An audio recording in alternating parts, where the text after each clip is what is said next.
coração, fala as nossas vidas nesta manhã. E nós te louvamos por este momento tão especial de estarmos na tua casa nesta hora. E em nome do teu Filho Jesus é que nós oramos. Amém. Meus amados, quantas mudanças nesses 80 anos. De pouco tempo para cá eu estou vendo uma mudança muito sensível da igreja. Nosso púlpito era colocado aqui em cima. A última vez que eu preguei na igreja, o púlpito estava lá em cima. E agora o conselho, no ato de ousadia, colocou o púlpito aqui embaixo. Em certo sentido, o conselho quer dizer o seguinte: nós queremos que o pastor possa estar mais à altura da igreja, mais ligado à igreja, mais participativo à igreja, mais perto da igreja. Essa aproximação do pastor da igreja é muito importante. Não só um ato simbólico, mas um ato de fato, de realidade, em que a igreja faz uma mudança, toma sobre si uma decisão de trazer o púlpito para junto da igreja, separando um pouco, colocando mais junto, para que a igreja possa ser mais participativa, de mais comunhão, de mais identificação com a graça e com o poder de Deus. Eu louvo a Deus por isso. Eu louvo a Deus por cada coisa que vai acontecer na vida da igreja. O texto de Apocalipse, capítulo 7, é um retrato da igreja, um retrato dos mais vivos da igreja do nosso Senhor Jesus Cristo.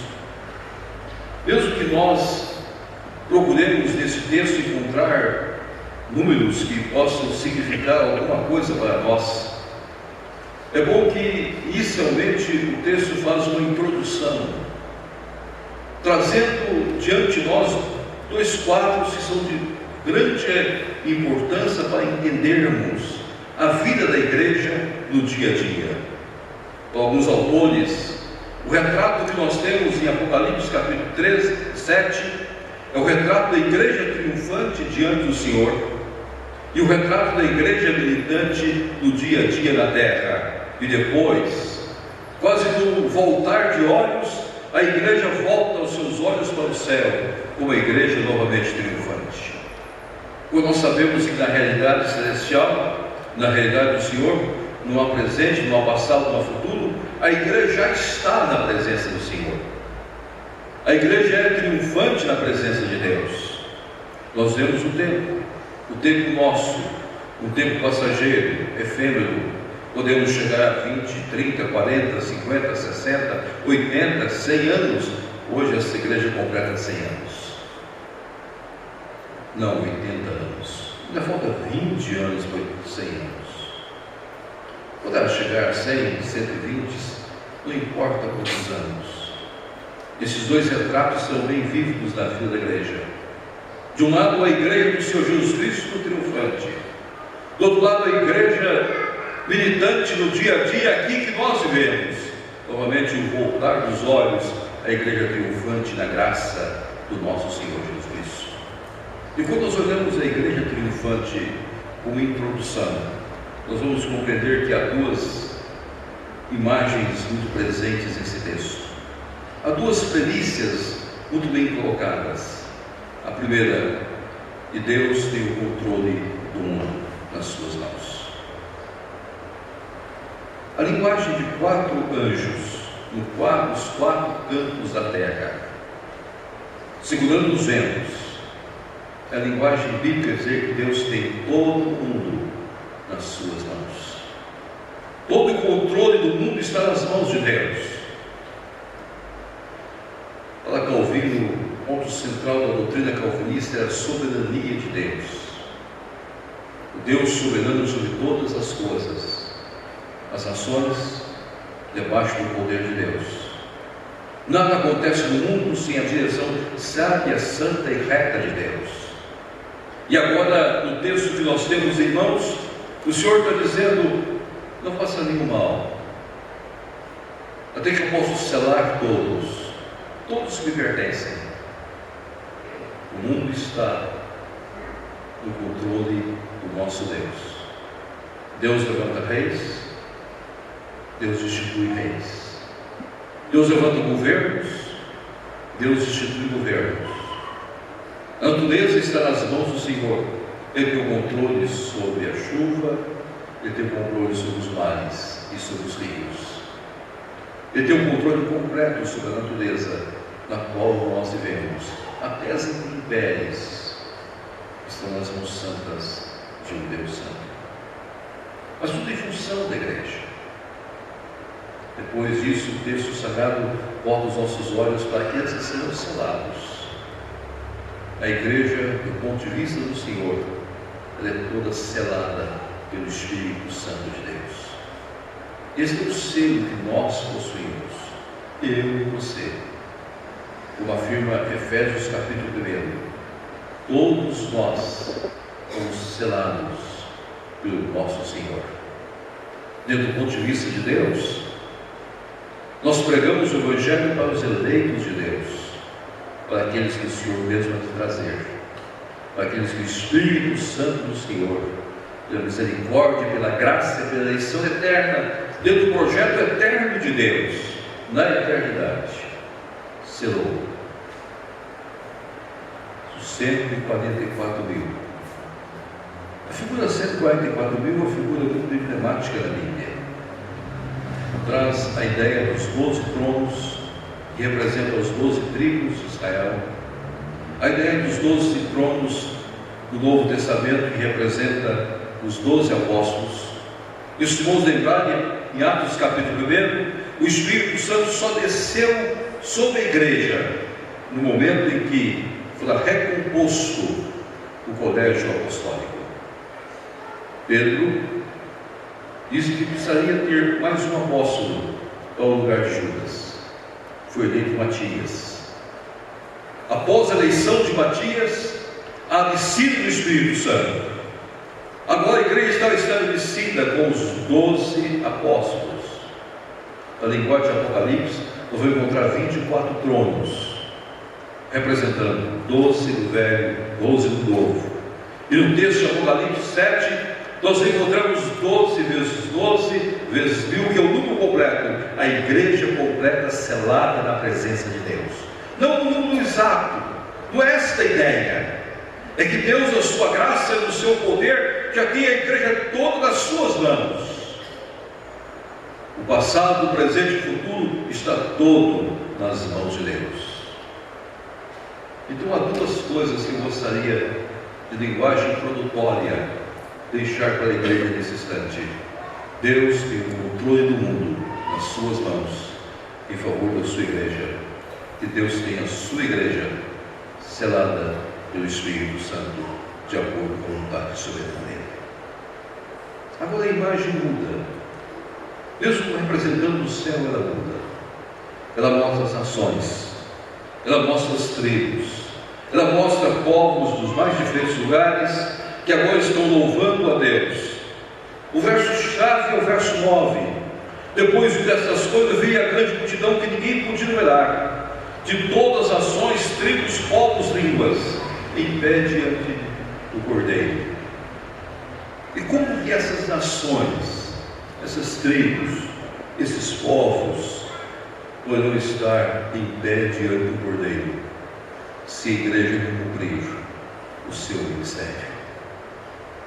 Quando nós olhamos para o início do capítulo 7, verso 9, nós vamos compreender que da igreja militante há um desafio para nós, enquanto aqui estivermos, ser uma igreja missionária. Nós temos que levar o Evangelho do Senhor a todas as pessoas. Quais são aqueles que virão para a igreja, os selados pelo Senhor? Mas nossa obrigação, minha e sua, é levar o Evangelho. É sermos testemunhas de Jesus. Nós não sabemos aonde estão, mas nós temos de ir em cada lugar, falando do amor redentor de Deus. Em cada situação, apresentando a graça de Deus. A igreja não pode se acomodar nas suas quatro paredes. Ela tem de de olhar para fora. A igreja não pode se acomodar no seu próprio quintal. Ela tem a obrigação de olhar um pouco além do seu quintal. Eu tenho que lembrar que o derramar do Espírito fez com que a igreja fosse testemunha em Jerusalém, Samaria, na Judéia e até os confins da terra. Esse é o ministério que cabe a nós, para que toda tribo, toda língua, todo povo possa estar diante de Deus, em pé, diante do Cordeiro, louvando, glorificando e bendizendo o Senhor.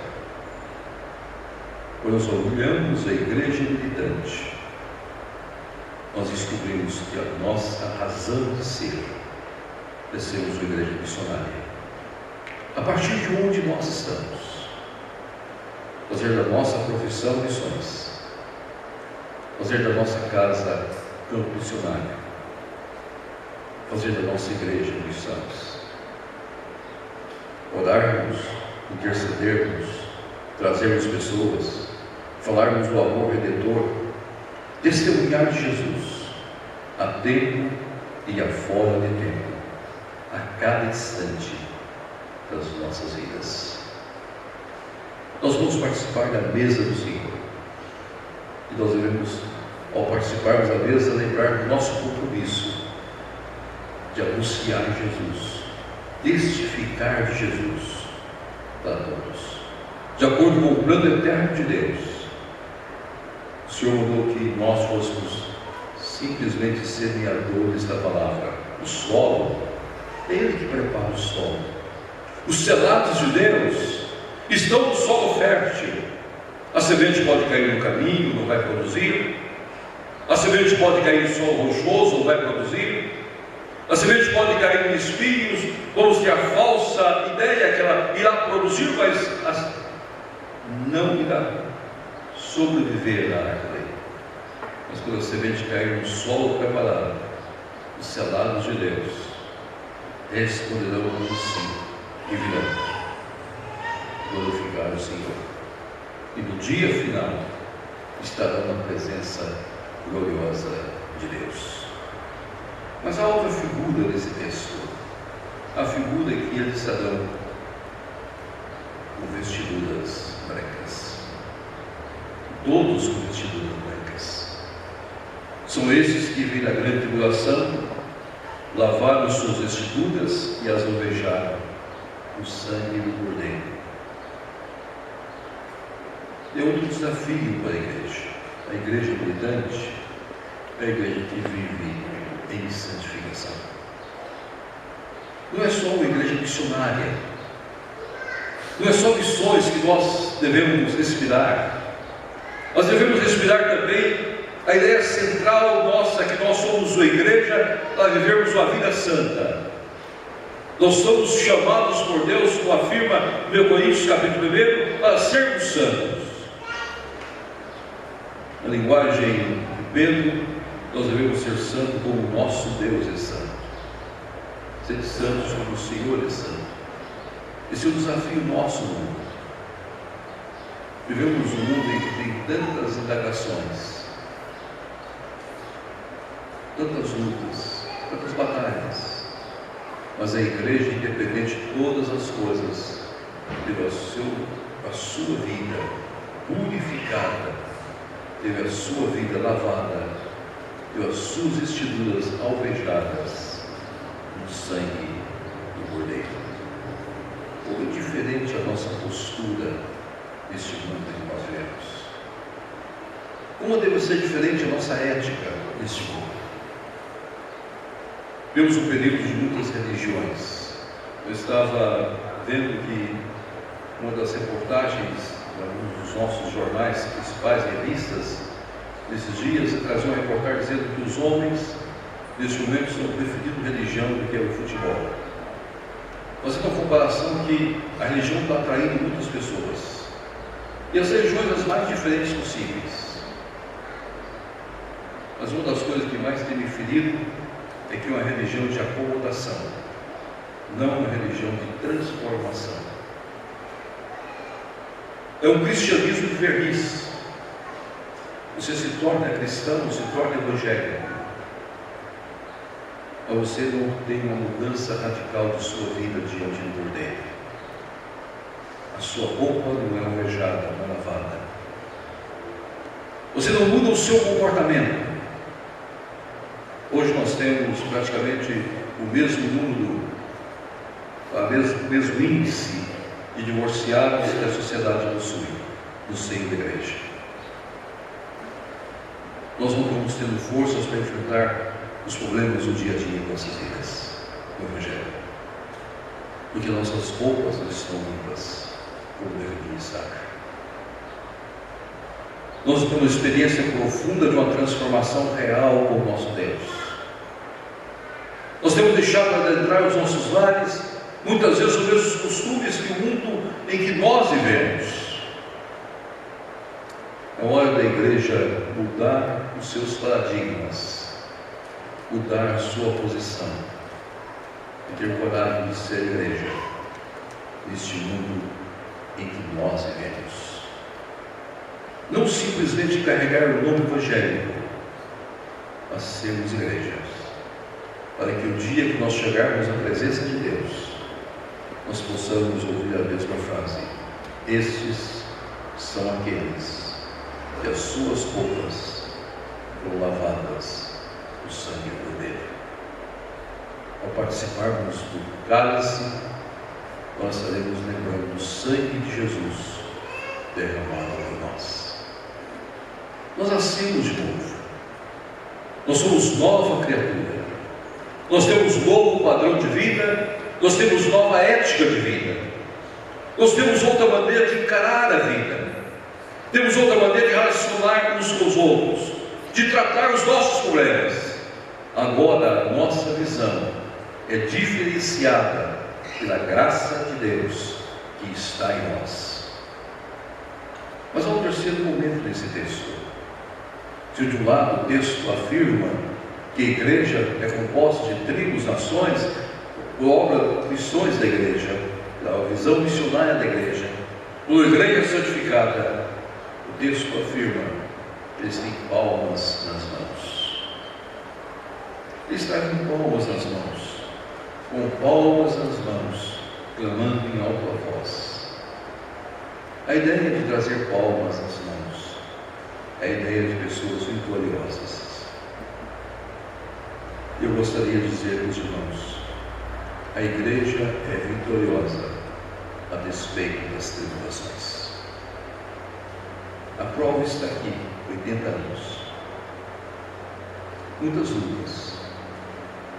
Pode ser que alguns mais velhos tenham experimentado a igreja em períodos muito gloriosos. Tem experimentado a igreja cheia, os bancos superlotados. Pode ser que alguns irmãos tenham saudade desse tempo e possam dizer: mas lembra o passado, quando nossa igreja gostava de encontrar lugares. Nós tínhamos poucos lugares, mas quantas batalhas, quantas lágrimas, quantas dores. Mas Deus, na sua graça, a despeito da tribulação, manteve o seu remanescente fiel.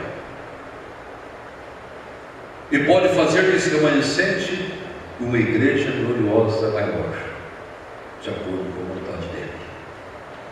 Pode ser que daqui a alguns dias nossos bancos vão estar todos cheios, superlotados, com a nova visão missionária dessa igreja, pela nova tomada de atitude dessa igreja, do seu conselho, da sua ajuda diaconal, de cada uma das sociedades internas. Essa igreja começa novamente a trazer eleitos de Deus, pela graça de Deus. Uma das coisas mais lindas que nós devemos lembrar: a igreja vitoriosa, mesmo a despeito das tribulações, nós somos uma igreja vitoriosa. Passamos pelas tribulações, passamos pelas crises, muitas vezes machucamos, sentimos as dores, mas essa é uma realidade na qual nós não podemos fugir dela. Enquanto somos igrejas ou igreja militante, nós vamos conviver com essa realidade. Mas há uma promessa, e a conclusão de nossa mensagem desta manhã é convidá-lo para olhar para o céu, quando a igreja militante agora volta a ser uma igreja triunfante no céu. E quando nós voltamos a ser igreja triunfante, nós podemos nos lembrar que nós vamos morar com Deus. Mas o fato mais interessante sobre ele, o seu tabernáculo, o tabernáculo é nosso, é do próprio Deus. Nós vamos habitar com o nosso Deus. E mais do que isso, nós não teremos mais fome, nós não teremos mais sede, nós seremos apacentados pelo Cordeiro.